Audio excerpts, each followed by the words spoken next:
Yeah, perfect. I hope you can hear me all very well. I actually, for those that don't know me, I'm Toni. I'm with the Ethereum Foundation, also with the Vienna University of Economics and Business. And Izzy asked me to present reorgs, but also RANDAO a little bit. So I will just split my presentation more or less into two parts. First covering RANDAO and then quickly reorg because both topics are also a little bit related.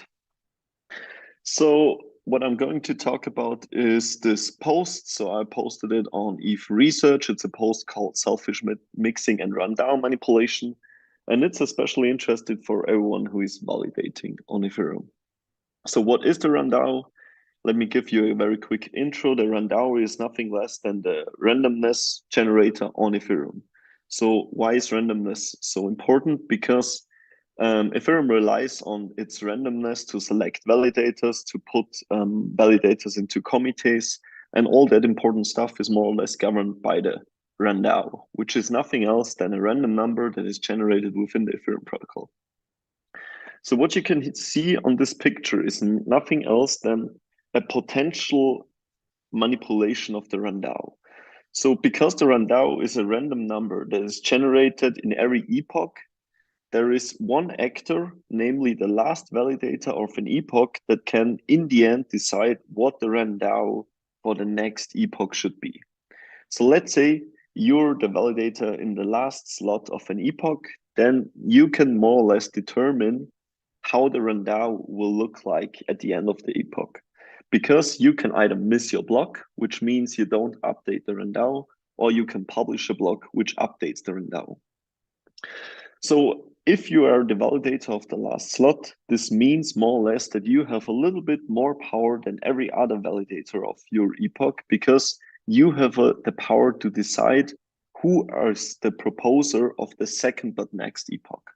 So this is very important. So the last proposer in an epoch has a little bit more power because he has a binary choice about the RANDAO. So now let's assume we got an entity that has 25% of the blocks, which we can see here in this chart. So if you got 25% of the blocks, which is depicted in this chart, then the probability, for example, if you have 25% of the slots, then the probability of controlling not only one tail slot, which is the last slot of an epoch, but let's say you control 3 of them, then the probability of controlling 3 of them is very high. So the probability, let's read it from the chart, is 20%, something around that. So what does it say is nothing else that the more tail end slots you get as an entity, the more manipulation you can do. So kind of if you have 2 tail end slots of an epoch, then you have a 2 to the power of 2 times opportunities to manipulate the RANDAO. And looking at the data, just the TLDR already, I have not found any manipulation. So none of the Ethereum validators engaged in any obvious manipulation of the RANDAO. But what I did is here I simulated how the RANDAO could have been influenced to a certain validator's advantage.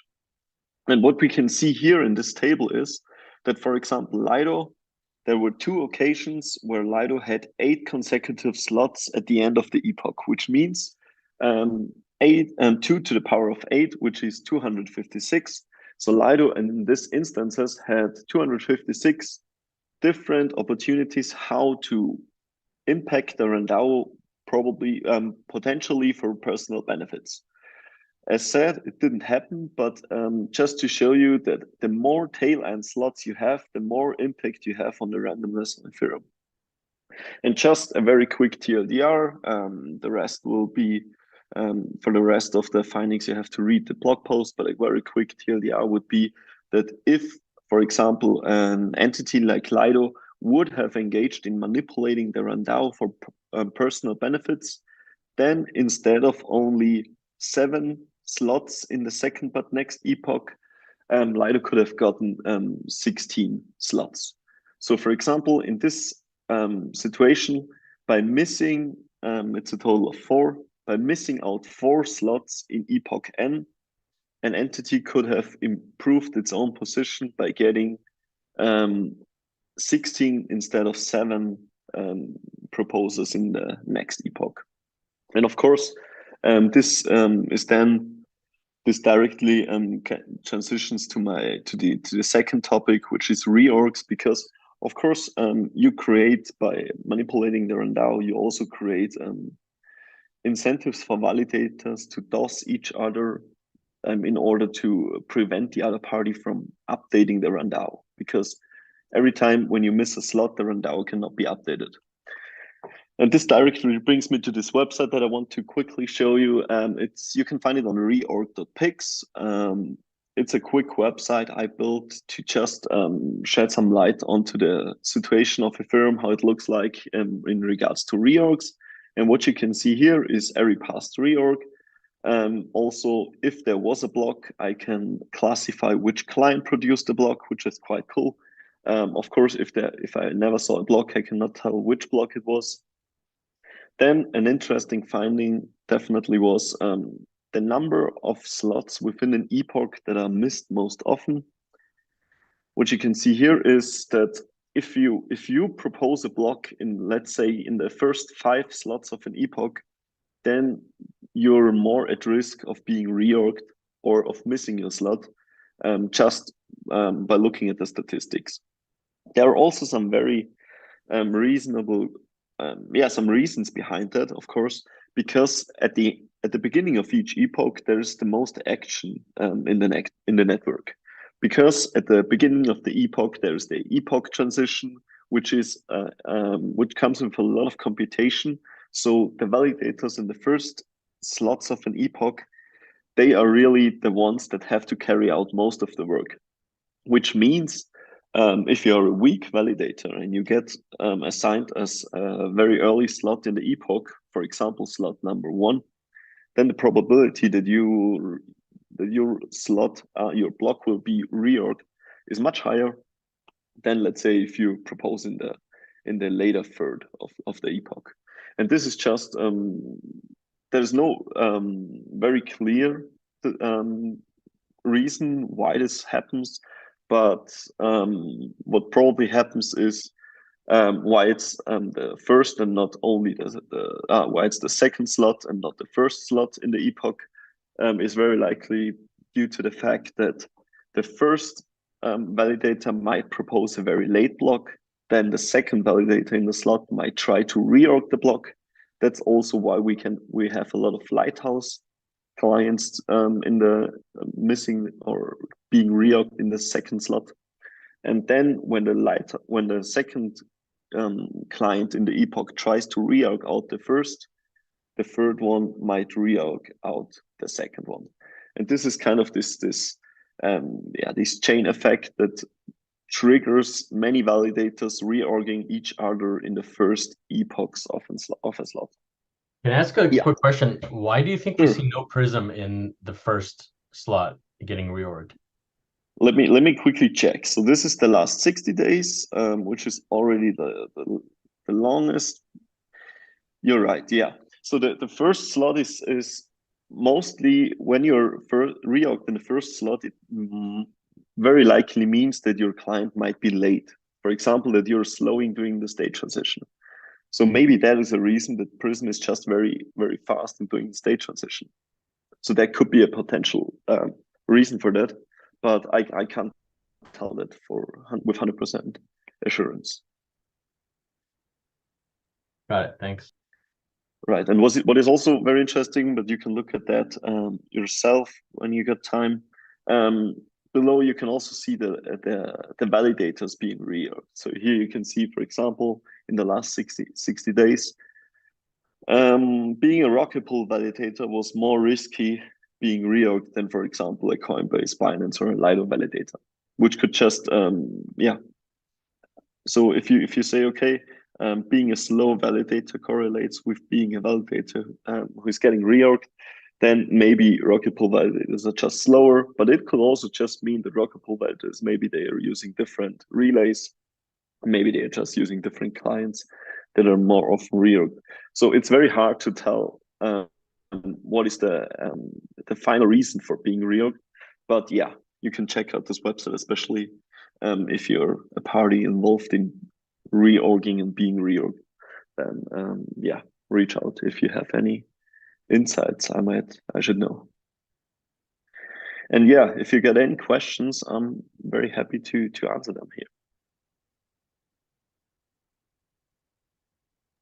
Let me check YouTube and Zoom chat really quick, although I don't see any questions. But if somebody does have questions and they're on the call, feel free to raise your hand and definitely ask Toni directly. It's just super, super interesting, especially what you were talking about earlier in terms of like the RANDAO manipulation. So what kinds of things might prevent let's say like reorg strategies, quote unquote, from playing out in the future? Are there any kinds of improvements to the Ethereum protocol, either from like a networking perspective or like a finality perspective, that might remove this kind of tail risk? I mean, like your analysis basically shows that nobody's done it up until now. These kinds of things can change in the future. From a Lido protocol perspective, I think it's obvious that there's no like the incentive to do this. Like maybe there's financial incentive, but from a network health perspective, there certainly isn't. So it'd be like setting fire to your own house to get warmer. Right. But I was wondering, from like a technical or a network layer perspective, what kinds of things might be done to reduce this risk? Yeah, of course, the most promising solution to the whole RANDAO thing is VDFs, right? So I've covered them at the end of the post. So the solution would be you have verifiable delay functions, and you kind of use them to bring in another source of randomness that cannot be has not this large look ahead period where everyone can already see who will be the next proposer. Because it's also part of DOS security, right? Because if you allow validators to know who is the proposer in 2 epochs, then of course you invite them to DOS one specific proposer, which is quite cheap, right? There are other solutions like secret slot leader election, I don't know, SSLE, which is very promising because it just removes this publicity that everyone knows who will the next proposer be. And this allows the proposer then just to propose a block while unveiling that they are the rightful proposer, which also adds a lot of security to the whole thing. Do you have like an inkling or a feeling about which of the two is more likely to materialize? I think like about VDFs, there was some sort of paper released recently that it turns out the way that we thought we had a good idea to do like good VDF, it turns out it's not so great. Yeah, right.